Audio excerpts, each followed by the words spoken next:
তোমার ভয় লাগে না? না, আমার ভয় নাই, আমার মৃত্যুর কোনো ভয় নেই। ঘরেও যদি মরতে হয় বাইরেও মরি। টিভি বা পুলিশের আর্মিদের কাছে বলবো যে গুলি কর, আমাকে গুলি কর। বাবা, আজকে যে তুমি এই আন্দোলনে এসেছো, কেন এসেছো? কেন আমি আন্দোলনের বিচার পেতে আসছি। কার বিচার যেতে? যারা অকারণে শহীদ হয়েছে, অকারণে শহীদ হয়েছে যারা। এখন তুমি কি চাও? এখন আমি চাই প্রতিবাদ। আর আরেকটা চাই যে হাসিনা যেন এই প্রধানমন্ত্রীর চেয়ার থেকে সরে যায়। হাত প্রসারিত করে গুলি খেলো, তাদের ব্যাপারে কি বলবো? তাদের ব্যাপারে বলবো যে দোয়া করি যারা যেন জান্নাতবাসী হন। কারণ সে যে অকারণে মানে বলেছে, সে কিন্তু একটা মিথ্যা কথা বলেছিল।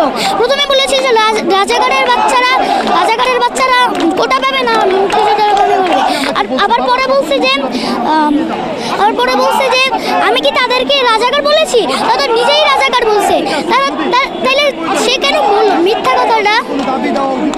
তুমি কি তোমার ভাইদের মতো বুক প্রসারিত করে দেবে? আমি অবশ্যই করতে চাই। আমি অবশ্যই করব। চাইলে আমি জীবনও দিতে রাজি আছি। জীবনে দিতে রাজি আছো? তাহলে আজকের এই আন্দোলনে কাকে নিয়ে এসেছো? আমার বাবাকে নিয়ে এসেছি। বাবার সাথে এসেছো? বাবা তোমাকে এখানে নিয়ে এসেছে? হ্যাঁ। তোমার ভয় লাগে না? না, আমার ভয় নাই, আমার মৃত্যুর কোনো ভয় নেই। কেন ভয় নাই? কারণ যেই ভাইয়েরা আমাদের ভবিষ্যৎ চিনে, মানে ইয়া করে যে শহীদ হয়েছেন, তাদের জন্য আমরাও জীবন দিতে পারি না। দর্শক, আপনারা দেখছিলেন যে আসলে এই আন্দোলনটি আসলে কোন পর্যায়ে গিয়ে পৌঁছেছে, সেটি এরকম একটি ছোট বাচ্চার কথাই আসলে কিন্তু বোঝা যাচ্ছে যে এখন এই আন্দোলনটি আসলে যেমন শিশু থেকে বৃদ্ধ আসলে সব পর্যায়ে কিন্তু এই আন্দোলনটা আসলে ছড়িয়ে পড়েছে।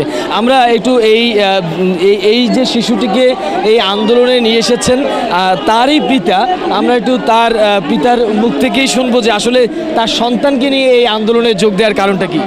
আচ্ছা, আপনি তো আপনার সন্তানকে নিয়ে এই আন্দোলনে এসেছেন, আসলে এতটুকু বাচ্চাকে নিয়ে আসলে আন্দোলনে আসার কারণ? আচ্ছা, মূলত এর কারণটা হচ্ছে আমরা তো ঘরেও সেফ না, সুতরাং ঘরেও যদি মরতে হয় বাইরেও মরি, সেই চিন্তা থেকে। আর আরেকটা ব্যাপার হচ্ছে, আমার ছেলে যখন রংপুরে আবু সাইদ শহীদ হন, তখন ওই ভিডিওটা দেখে সারা রাত কান্না করেছে আর বসে এই ছেলেটাকে কেন মারছে। তখন আমি তাকে বুঝাইছি, বুঝানোর পর সে আমাকে বললো, বাবা এই আন্দোলনে যখনই মিছিল হবে তুমি আমাকে নিয়ে যাবা। আমি বললাম যে যদি কোনো সমস্যা হয় তুমি কি ভয় পাও? সে বলছে, কি বলছো? আমি মৃত্যুর কোনো ভয় পাই না। ও মৃত্যুকে ভয় পায় না। আর টিভি বা পুলিশের আর্মিদের কাছে বলবো যে গুলি কর, আমাকে গুলি কর। ঠিক আছে, এই হচ্ছে আর কিছু ভাই?